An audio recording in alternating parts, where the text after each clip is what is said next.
आज संपूर्ण 6 विधानसभा मतदारसंघातील पुरंदर सकट जे काही महत्त्वाचे पदाधिकारी आहेत, शाखा प्रमुख आहेत, आमचे निवडून आलेले जिल्हा परिषद सदस्य, तालुका पंचायत समिती सदस्य, सभापती, नगरसेवक अशा सर्वच लोकांची, प्रमुख नेत्यांची एक महत्त्वाची बैठक पार पडली। आपल्याला काल ते मी सांगितलं होतं। बैठकीतला उत्साह आपण सर्वांनी चित्रित केला, मुद्दा मी आपल्याला ते चित्रित करण्यासाठी तसं सांगितलं होतं। कमीत कमी 2 ते 2.5 हजार कार्यकर्ते प्रचंड त्वेषाने आज इथे हजर होते आणि मी जी गोष्ट त्यांना सांगितली ती संपूर्ण महाराष्ट्राला सांगू इच्छितो की 2009 साली जेव्हा मी 2008 ला मी पुरंदरला आलो, मी 30 वर्ष पुरंदरमध्ये नव्हतो, एखाद दिवस जत्रेला यायचो। माझं संपूर्ण कामकाज कर्मभूमी मुंबई झाली होती, पण मुंबईत राहून मी तिथे काय राजकीय क्षेत्रात 2000 साली प्रवेश केला आणि माझ्या लक्षात आलं की माझी गरज इथे नाही, माझी गरज पुरंदरला आहे। माझा पुरंदर पूर्ण दुष्काळी, रस्ते धड नाहीत, पाणी नाही आहे, लोकांचे हाल आहेत आणि माझी गरज इथे आहे। आणि म्हणून मी त्वेषाने, निष्ठेने, एक प्रामाणिकतेने विचार करून की या जनतेच्या आयुष्यात 4 दिवस सुखाचे आणण्यासाठी सगळ्यात महत्त्वाचं काय असेल तर ते राजकारणात आपल्याला निर्णय प्रक्रियेत आलं पाहिजे आणि म्हणून मी आमदारकीची निवडणूक लढण्यासाठी इथे आलो।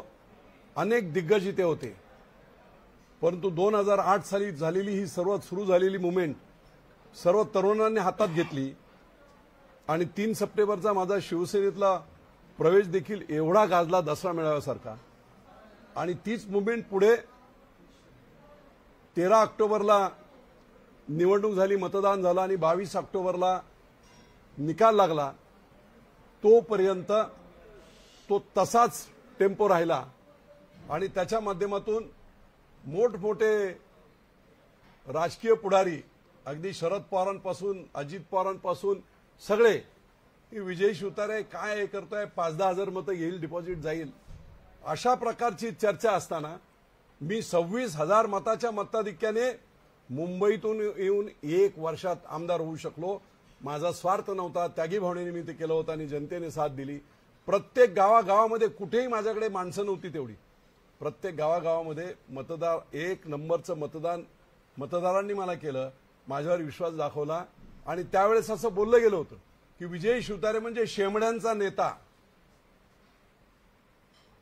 मी आज परत त्याची आठवण सर्व कार्यकर्त्यांना करून दिली की अगदी तसंच वातावरण जे 2008-9 ला होतं ते वातावरण आज 2024 या सार्वत्रिक लोकसभा निवडणुकीच्या माध्यमातून आहे।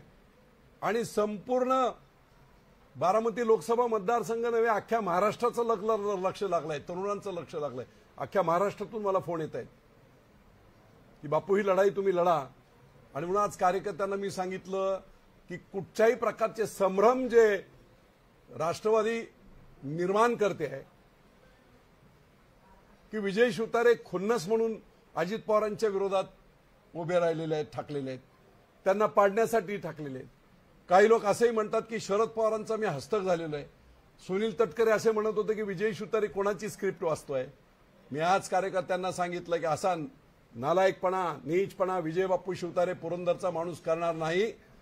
मी लक्ष्मी नरसिंहपूरच्या देवळात देखील सांगितलं असा कुठच्याही प्रकारचा नालायकपणा नाही या देवळात। जर मी चुकीचं बोलत असेल तर देवाला माफ करू नको।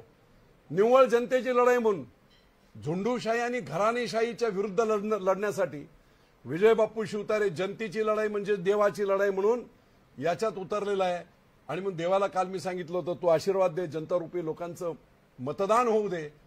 आणि महाराष्ट्रामध्ये जो राजकीय चिखल झालेला आहे, कोणी कुठे जातोय, कोणी काय करतोय, या बाबतीमध्ये एक नवीन